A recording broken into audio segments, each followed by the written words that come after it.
যদি আর বাঁশি না বাজে।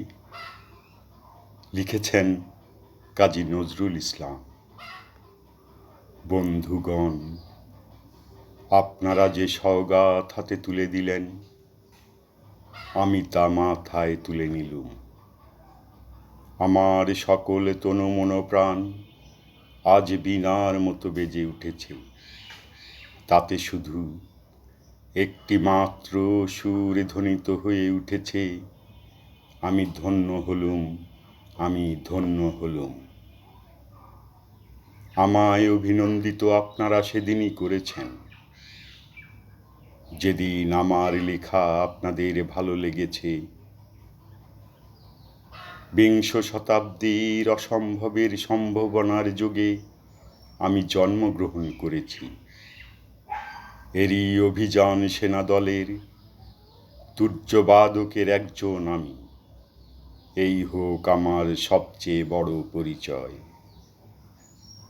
আমি এই দেশে, এই সমাজে জন্মগ্রহণ করেছি বলেই শুধু এই দেশেরই, এই সমাজেরই নয়, আমি সকল দেশের, সকল মানুষের। কবি চায় না দান, কবি চায় অঞ্জলি, কবি চায় প্রীতি। কবিতা আর দেবতা সুন্দরের প্রকাশ। সুন্দরকে স্বীকার করতে হয়। যা সুন্দর তাই দিয়ে সুন্দরের ধ্যান, তার স্তবগানই আমার ধর্ম। তবু বলছি, আমি শুধু সুন্দরের হাতে বীণা, পায়ে পদ্ম ফুলই দেখিনি। তার চোখে ভরা জলও দেখেছি। শ্মশানের পথে, গুরুস্থানের পথে তাকে ক্ষুধা দীর্ণ মূর্তিতে ব্যথিত পায়ে চলে যেতে দেখেছি। যুদ্ধভূমিতে তাকে দেখেছি, কারাগারের অন্ধকূপে তাকে দেখেছি, ফাঁসির মঞ্চে তাকে দেখেছি। আমাকে বিদ্রোহী বলে খামাখা লোকের মনে ভয় ধরিয়ে দিয়েছে কেউ কেউ। এই নিরীহ জাতিটাকে আশ্রে কামড়ে তেড়ে নিয়ে বেড়াবার ইচ্ছা আমার কোনো দিনই নেই।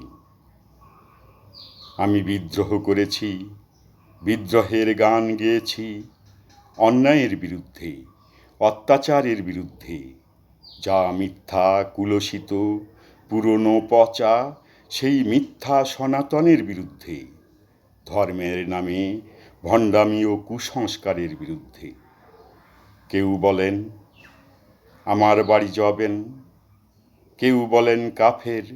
আমি বলি ওই দুটির কোনোটি নই। আমি কেবলমাত্র হিন্দু মুসলমান এক জায়গায় ধরে এনে হ্যান্ডশেক করাবার চেষ্টা করেছি। গালাগালিকে গলাগলিতে পরিণত করার চেষ্টা করেছি। সে হাতে হাত মেলানো যদি হাতাহাতির চেয়েও অশোভন হয়ে থাকে, তাহলে ওরা আপনিই আলাদা হয়ে যাবে। আমার গাঁট ছড়ার বাঁধন কাটতে তাদের কোনো বেগ পেতে হবে না। কেননা একজনের হাতে আছে লাঠি, আরেকজনের আস্তিনে আছে ছুরি।